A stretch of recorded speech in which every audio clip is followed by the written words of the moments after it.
Uma doença metabólica hereditária, a fenilcetonúria é rara, crônica e impõe uma dieta muito restrita e especial, mas é possível conviver com ela de forma natural. Você já conhece essa doença? Sabe como tratá-la? Tem alguma dúvida? Fique comigo e assista ao Saiba Mais.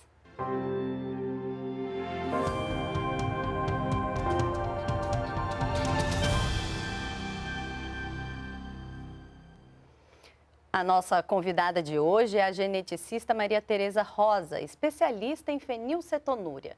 Bem-vinda. Eu agradeço o convite. Tereza, na lista de doenças raras temos a fenilcetonúria. O que ela é de fato? Por que é apelidada de PKU? A fenilcetonúria é uma doença genética rara, a incidência é em torno de 1 para 10 mil nascidos vivos. E ela é um defeito de uma enzima que metaboliza um aminoácido chamado fenilalanina, né? Como todo aminoácido está presente nas proteínas, né? E o defeito nessa enzima vai acarretar um excesso de fenilalanina, que é tóxico, e a falta do seu produto, que é a tirosina, que também vai dar problemas, né? Essa falta desse outro aminoácido. Ela é apelidada PKU porque a sigla em inglês, né, de fenilcetonúria, né, é PKU. Por isso que o nome popular, né, se tornou PKU. Por isso que ela é considerada uma aminoacidopatia? Sim, porque como é uma deficiência de uma enzima que metaboliza um aminoácido, ela é considerada uma aminoacidopatia, ou seja, um defeito na metabolização de aminoácido. E a presença da fenilalanina no organismo é prejudicial por quê? O excesso de fenilalanina é extremamente tóxico para o sistema nervoso central. Aí, com isso, pode acarretar convulsões, atraso no desenvolvimento, microcefalia, dificuldade de aprendizado e distúrbios de comportamento. Bom, o programa de hoje teve muitas participações. O pessoal realmente ficou bem envolvido com o tema. Então vamos para a nossa primeira pergunta, feita por um pequenino do Paraná que tem fenilcetonúria. Meu nome é Geocleus Mariano, eu tenho 7 anos de idade, eu moro em Toledo. Eu quero saber como acontece a fenil. Boa pergunta, Gê. A fenilcetonúria é uma doença genética, né? Então, ela acontece por uma alteração genética herdada, né, da combinação genética dos pais. O que isso significa, né? Os pais necessariamente têm que serem portadores, né, do gene mutado, né, da enzima que metaboliza a fenilalanina, que no caso o nome da enzima é fenilalanina hidroxilase. Então, se o pai tem a mutação nesse gene e a mãe também, a união desses dois genes defeituosos vão acarretar a doença, a fenilcetonúria, que, como eu falei no início, vai ser um defeito na enzima, fenilalanina hidroxilase, que converte a fenilalanina, que é um aminoácido, em tirosina, que é outro aminoácido. Também tem o caso de ser apenas portador, né? Às vezes um dos pais é portador e o outro pai é fenil, e o que acontece? Porque daí podem ter várias formas de combinação. Primeiro, os dois pais são portadores e não manifestam a doença, porque por ser uma doença recessiva, necessariamente os dois genes devem estar afetados, né? Para ter a manifestação da doença, tem que ter a união dos dois genes afetados. Então, se o pai tem um gene afetado, mas tem outro gene normal, e a mãe um gene afetado e outro gene normal, eles não vão manifestar a doença porque o gene normal supera a ação do gene defeituoso. Mas quando tem a união desses dois genes defeituosos, aí sim vai ter a manifestação da doença. Então, tem essa situação em que os dois pais são apenas portadores e não manifestam a doença, mas tem um risco de 1 em 4, ou seja, de 25% de ter um filho com fenilcetonúria a cada gestação, né? Existe outra situação, que no caso, 2 pacientes com fenilcetonúria, que aí 100% de chance do filho ser, né? 100% de chance do filho ter, porque eles vão ter apenas genes alterados, né? E ainda existe uma outra situação que o paciente tem fenicetonúria e o parceiro não tem fenicetonúria e não é portador do gene da alteração que ocasiona a fenicetonúria. Então, nesse caso, os filhos não vão ter fenicetonúria, mas vão ser portadores do gene, né? E ainda existe uma outra situação de um paciente com fenicetonúria que se casa com uma pessoa portadora do gene, que aí é 50% de chance de ter um filho com fenicetonúria. Realmente são vários casos e a gente tem que estar atento. E é uma pergunta que vem logo a seguir. A Duliane Dutra, de Foz do Jordão, Paraná, nos enviou um vídeo pelo WhatsApp. Confira. Olá, tenho um filho fenil. Qual a chance dele ter filhos fenil? Vamos reforçar mais ou menos o que você falou aqui, né? Isso. Reforçando a ideia que eu já passei anteriormente, quando o paciente tem fenicetonúria, ele tem os dois genes alterados. Então, o risco, né, dele ter um filho com fenicetonúria ou não vai depender da genética do parceiro.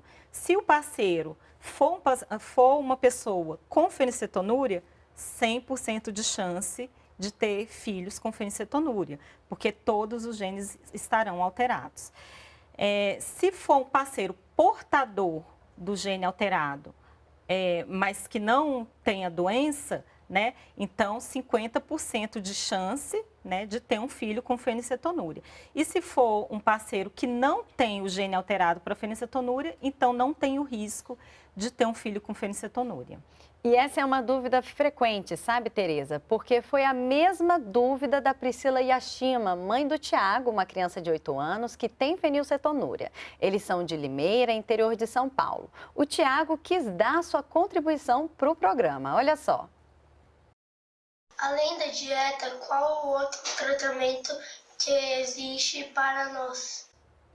Bom, a fenicetonúria, como é um problema na metabolização do aminoácido fenilalanina, né, então vai ocorrer o acúmulo desse aminoácido, que é tóxico e causa lesão cerebral, né, e a falta da tirosina, que também vai causar malefícios, porque a tirosina é essencial para a formação de neurotransmissores e dos hormônios tiroidianos. A base do tratamento para a fenicetonúria vai ser a restrição da fenilalanina da dieta, né? Isso por meio da ingestão de alimentos hipoproteicos, né? Uma dieta restrita em proteína, né? E a reposição da tirosina quando está baixa.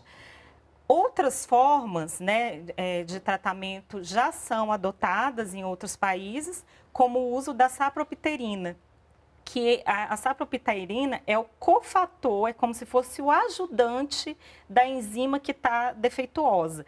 Então, com isso, a atividade enzimática vai melhorar e a criança vai ter uma tolerância maior, né, à fenilalanina da dieta. E outra alternativa que está em estudo é a reposição da enzima que está defeituosa. A fenilcetonúria tem formas de manifestação? Existem vários tipos de fenilcetonúria, né, que depende do tipo de mutação genética no gene, né? Então, tem as formas mais leves e as formas mais graves, né? Nas formas mais leves, o paciente tem uma tolerância maior à fenilalanina, ou seja, pode ingerir uma quantidade maior de fenilalanina.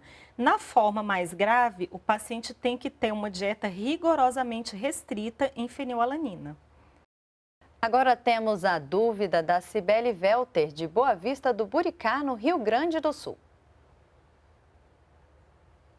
Com o passar do tempo, as classes da fenilcetonúria podem mudar? Por exemplo, um fenil clássico pode chegar a ser um fenil leve? E o que acontece com a criança se ela passar por um grande período com a fenil muito baixa?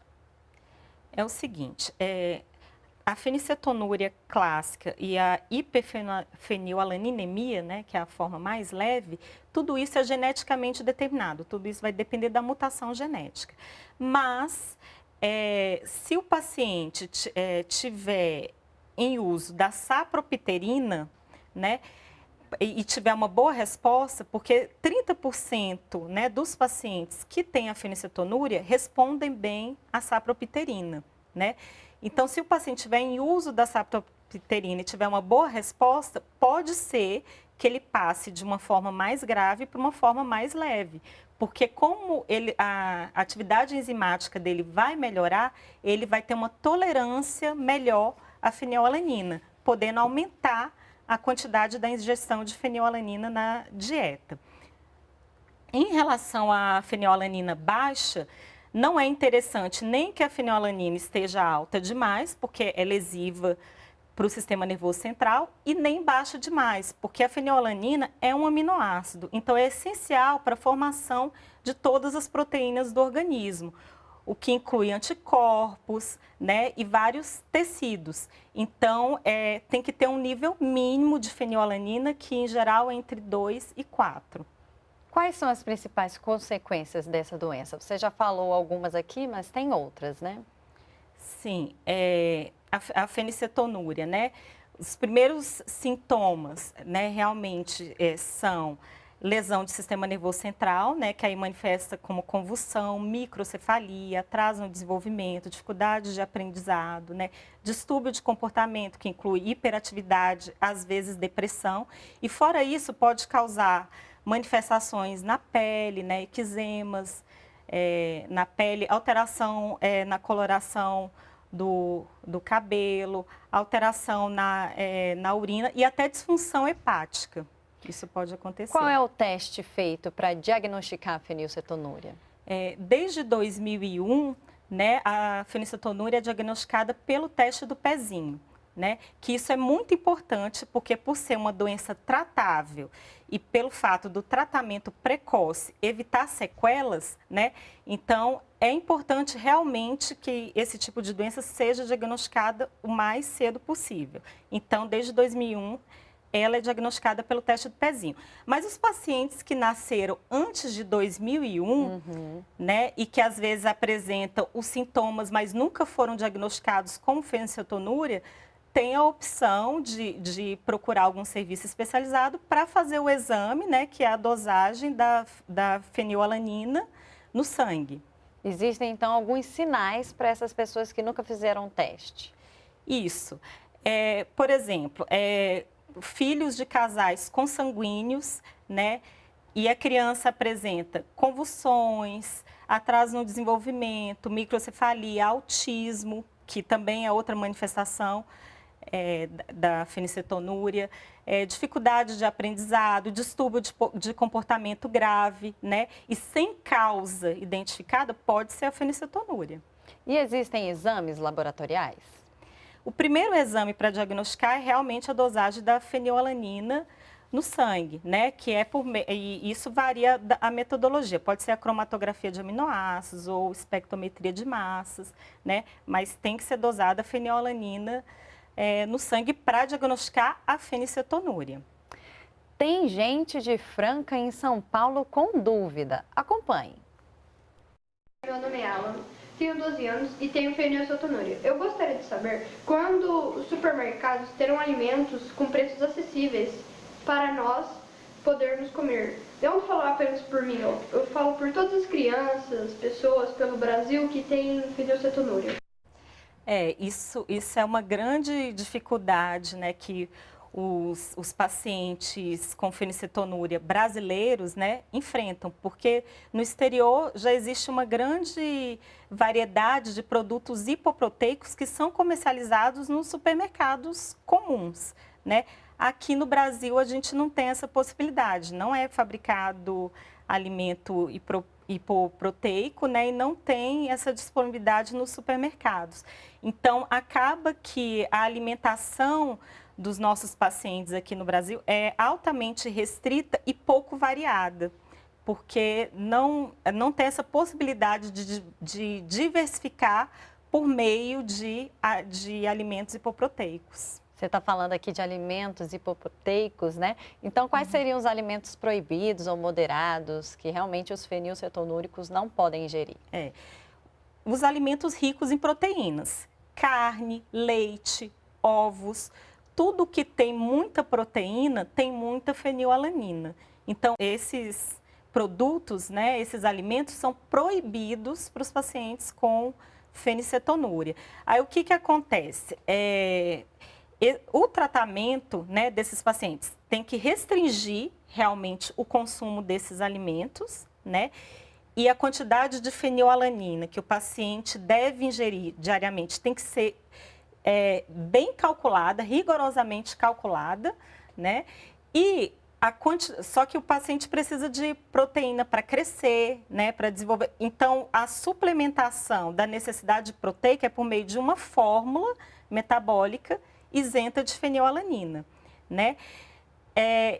Então, e fora isso, assim, os pacientes, como eu falei, como não são fabricados produtos hipoproteicos, então eles não têm muito o que variar, como variar, né, a questão dos alimentos. Vamos lá para Bom Jesus do Norte. A Celina Brasil também fez a sua pergunta. Meu nome é Celina, sou moradora do interior do Espírito Santo, sou mãe da Nataniela, portadora de fenilcetonúria, que tem 29 anos. Eu queria saber se os pacientes portadores de fenilcetonúria com mais idade, é comum os problemas renais.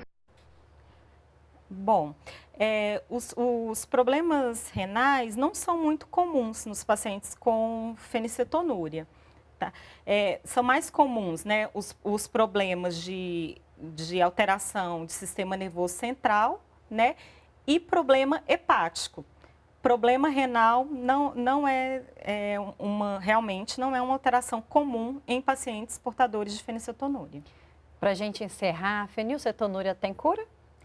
Não tem cura, porque por ser uma doença genética, não tem como mudar a genética, né? Não tem cura, mas tem tratamento. E o tratamento evita uma série de problemas.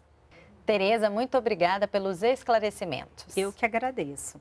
E qualquer dúvida a respeito do assunto, é importante procurar os especialistas nesse assunto em cada região, que em geral estão nos centros de referência de triagem neonatal.